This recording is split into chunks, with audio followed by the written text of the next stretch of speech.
Really, Google? Really? That's how you want to play? Okay, everyone, for those of you not familiar, Google just got themselves into a massive oopsie. Rumble gained the official and exclusive rights to stream the Republican primary. Google, in response, decided to try and suppress and censor the stream by Rumble, which is a bad idea for a number of reasons.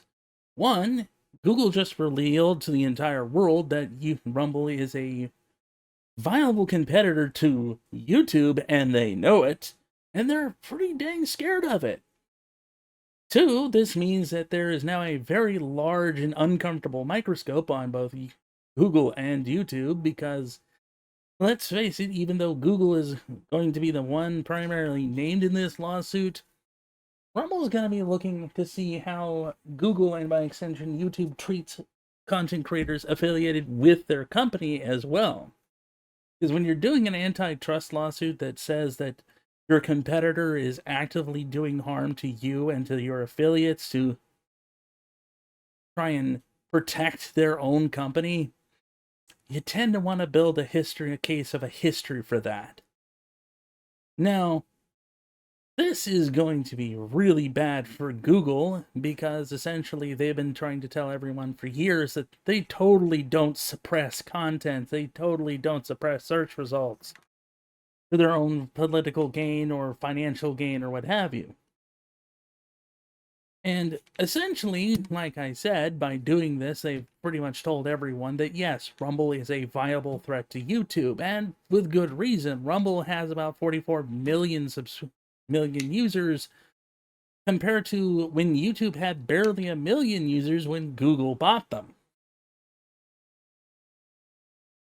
So, topped with the fact that pretty much everybody and their mother has a direct hate boner for YouTube due to the constant bad policy decisions in the last decade or more.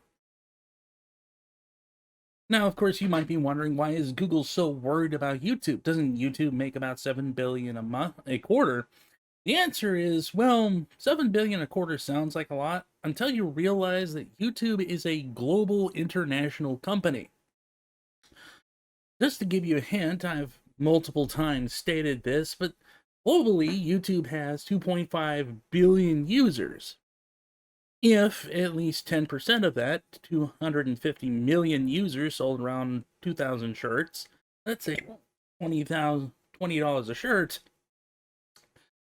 with YouTube taking half of that, even after an expense about $5 a shirt to get the shirt, print, ink, all that mess, they make roughly $2.5 trillion a month globally.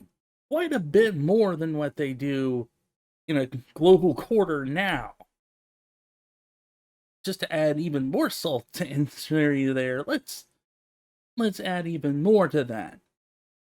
For hoodies, $40 a hoodie, YouTube getting about half of that, $10 in cost, $10 profit. That brings them about 5 trillion at global. Mugs, let's say they sell them about 15 bucks. They take 10, content creators get 5. They would make another 2.5 trillion. A total of 11 trillion a month. If that's a lot of money, is an understatement. And the YouTube individual content creators wouldn't be off too shabby either. Each and every single one of those 250 million would make about $1 million a year. Oh yes. Well, I don't know very many YouTubers that would be sitting there going, please YouTube, don't make me make $1 million a year. Now excuse me while I go cry into my giant piles of money. Uh-huh.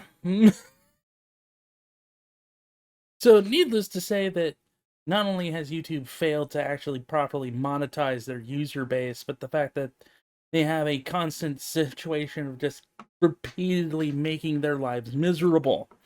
From content creators being unable to actually reach their audiences no matter what YouTube says, I've known content creators that have well over 500,000 subscribers that can barely get 10,000 in a live stream. I know creators that have millions that can barely get right around 20 to 30,000 in a video when it first releases. YouTube's biggest issue is that despite having a massive global audience to draw from, content creators have a very hard time to even get to that audience. That's not even scratching the surfaces of videos being constantly demonetized as they get strangely labeled as not advertiser friendly, or having their videos taken down, or the copyright issues that are never ever fixed as corporations freely abuse the copyright system to death and nothing ever gets done. If you try to talk to YouTube about this, or Google in general, they pretty much laugh in your face with the copy paste answer of, oh, you poor thing, you just don't understand our algorithm. Oh, yeah, trust me, I get a lot of that on Twitter. You can imagine why a competitor like Rumble, which is automatically handing people millions of dollars, especially your larger channels, to sit there and do exclusive content for their platform, therefore gaining them massive numbers of audiences, might just be a bit of a problem. YouTube's only saving grace at this point has been their monetization scheme, that they are one of the only sites on the internet where you can actually make money. Rumble is very quickly threatening that, creating their own monetization scheme, getting ready to actually put it into place. There may come a point where most of these same creators that YouTube would very much need to use as ad space to sell ads on may very much just move to Rumble because of the better rates. It's kind of the same thing that I just described. Now, for example, some people might say, but what about Teespring? Doesn't Teespring provide things for creators? Let me explain something. Right? Selling a shirt or a hoodie for $30 on Teespring, specifically the hoodie, Teespring would give me a profit of 37 cents. And, well, I've already gotten to Teespring and talked to them about this. If this is the quality that you can expect that, yes, YouTubers very much would rather have better quality products with a much higher split that allows them to actually make more money selling their shirts and their hoodies and everything else than what they currently are. So, literally, one of the biggest problems above all of this is in discovery, if it is discovered that YouTube, and by extension, or more specifically Google, which is being directly named here, that they will have opened a door for a whole lot of can of worms they did not want opened. Because then it is very likely that they could be settled for fraud. Effectively, by stating over and over again that they don't suppress content or they don't suppress searches or do anything to the sort, by lying repeatedly to not only customers but users, that makes them liable for any damages done by those lies. Any company that's lost money to YouTube suppressing them for whatever reason, or Google, or sorry, not YouTube, Google suppressing them in their search algorithm for any reason, or by extension later with other content creators, any money lost to them by YouTube suppressing them or preventing them from being able to reach their audience, is now responsible. Those companies are now responsible to those businesses and to the individual creators. Google and YouTube would become responsible for every piece of damage, every coin lost, and in some cases, every life lost. That's an ouch.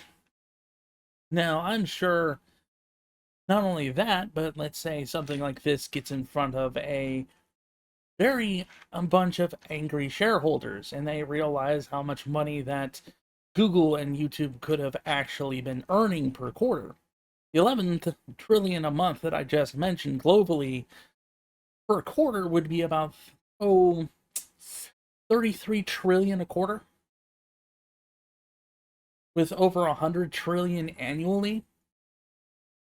Given that that would be YouTube's net profit per quarter per year,